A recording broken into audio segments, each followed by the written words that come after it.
Well, hello and welcome again to Impacting My World, and for this round, the last of 6 rounds, we are on week number 6, Impacting My World, Doing What's Best. And it's my privilege here to have Ruan with me this afternoon. And Ruan, great to have you part of the conversation. Thank you for joining me. Thanks, Rick. It's a great privilege.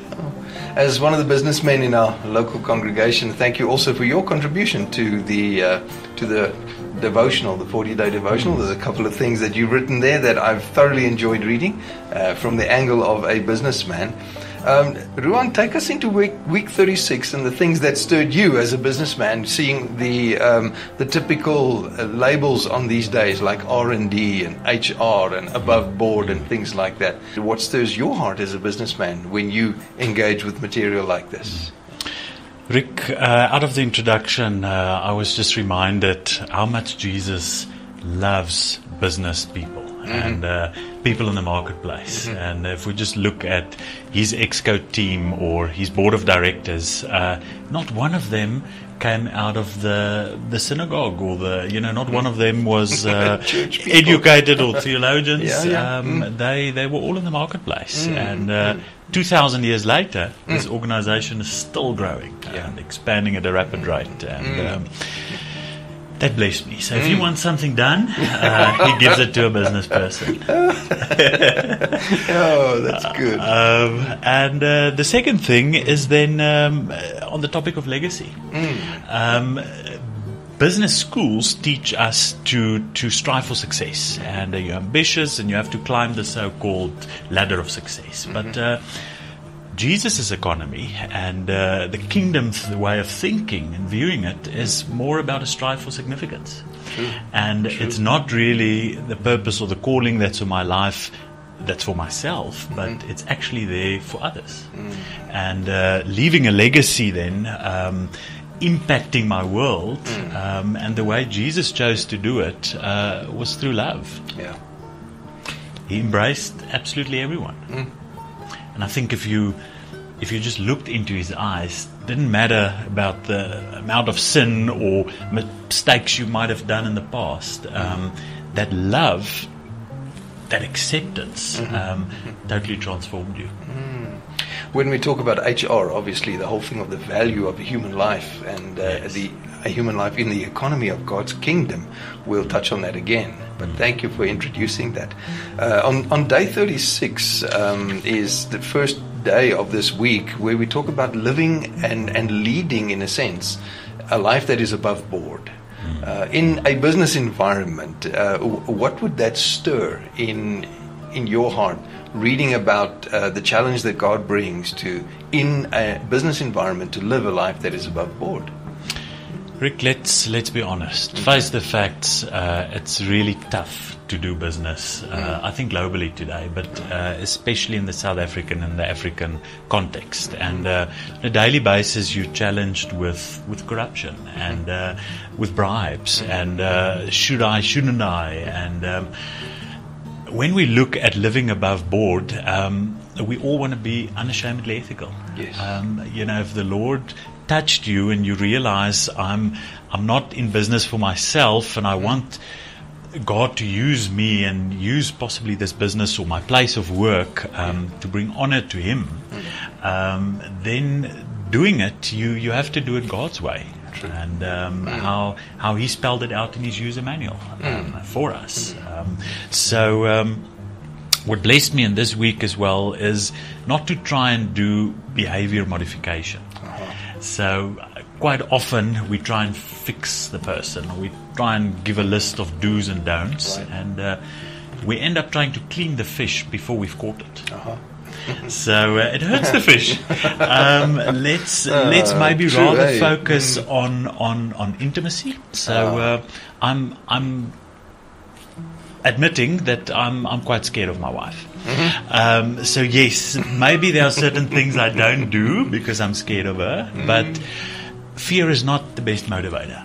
I found that love is really a stronger motivator. So there are certain things I don't do, or certain ways I don't behave, because I love her so much and I don't want to hurt her.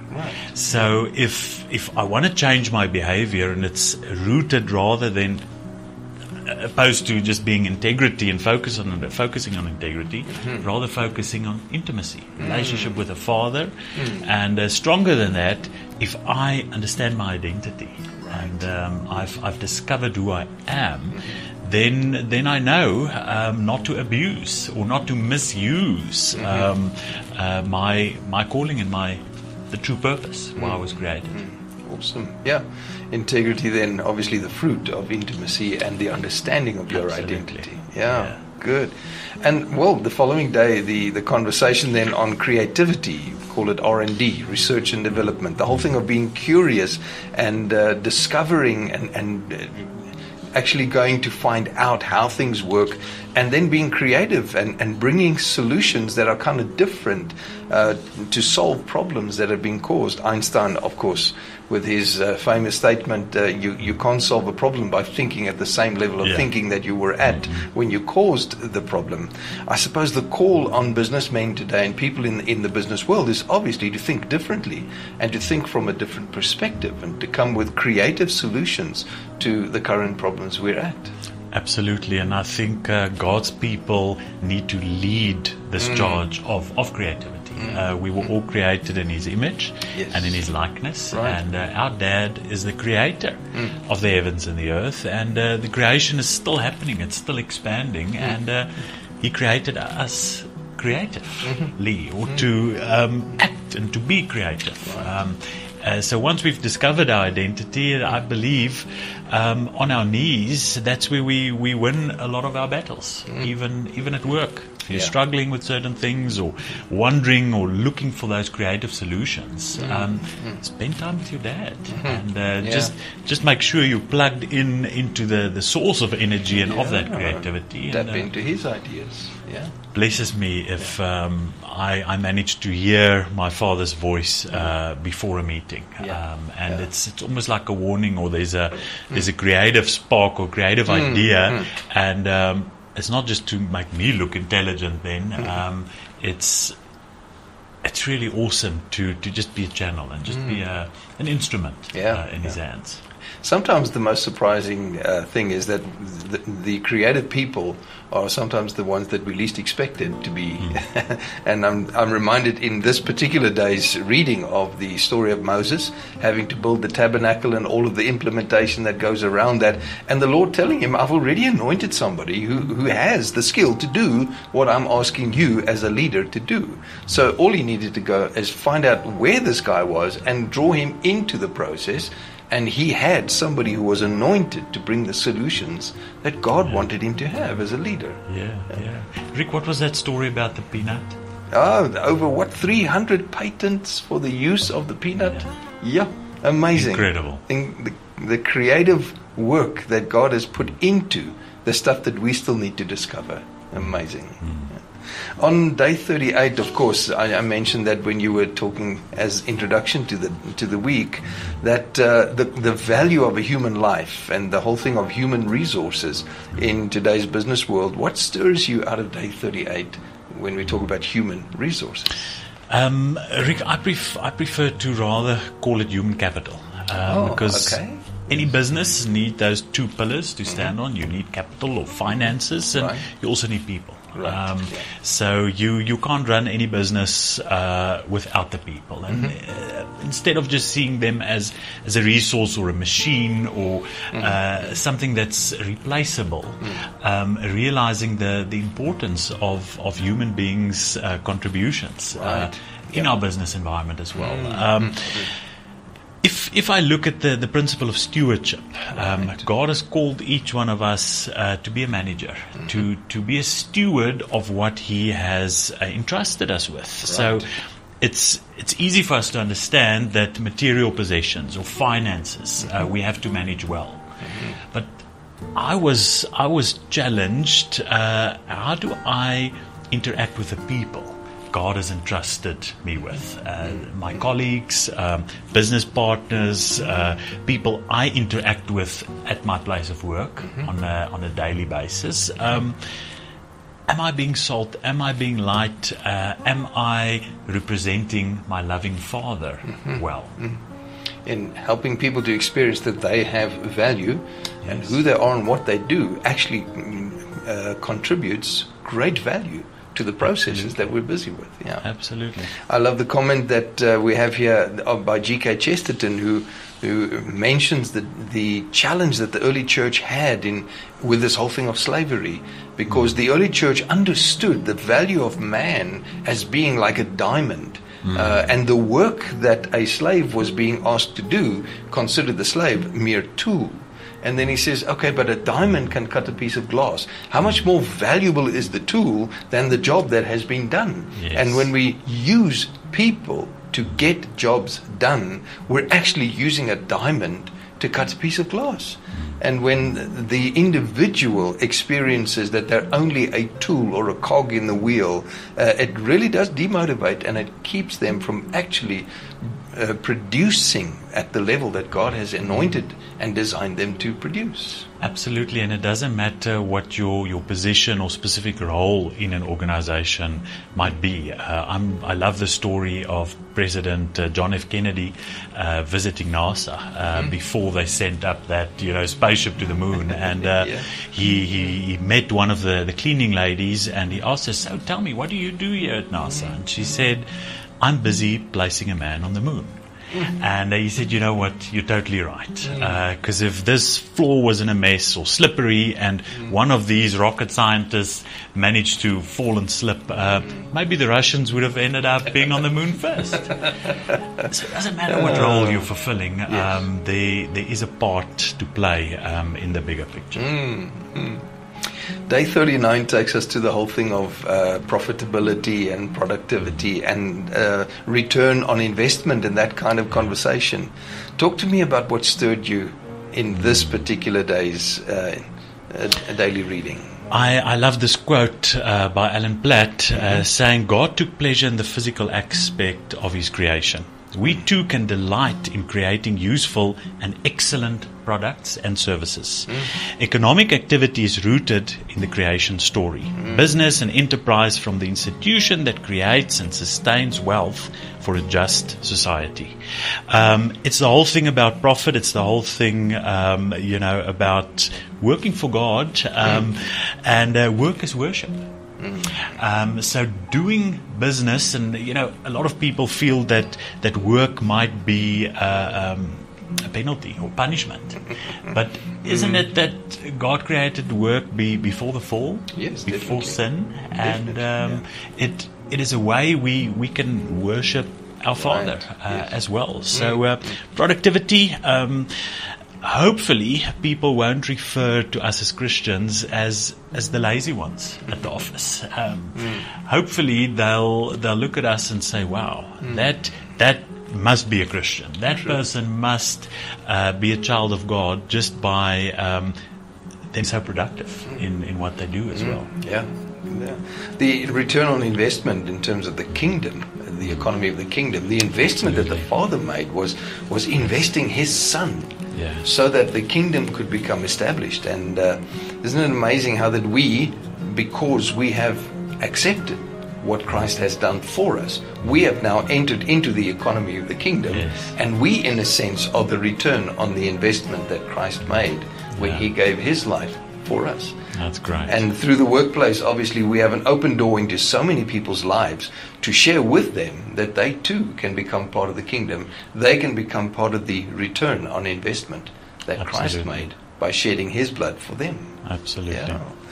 Day 40, the last day of the entire series, the title, Who's the Boss, obviously talks about the whole thing of acknowledging His lordship in every facet of my life, but also understanding the value of rest, Sabbath, and so on. Talk to me about the impressions that day made on you. I was challenged by this because when I hear people typically talk of Sabbath, I'm wondering, isn't it religious? Isn't it a ritual? Should it be necessarily on a specific time, a specific day of the week? But what stood out here for me that it's actually actually, instead of a ritual, it's more of a spiritual principle. Right.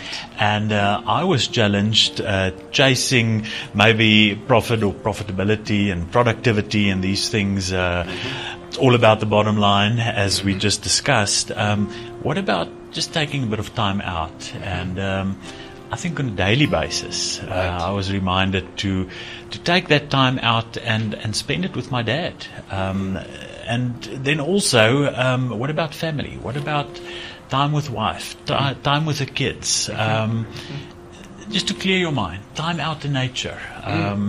Sure. You cannot just be working all the time.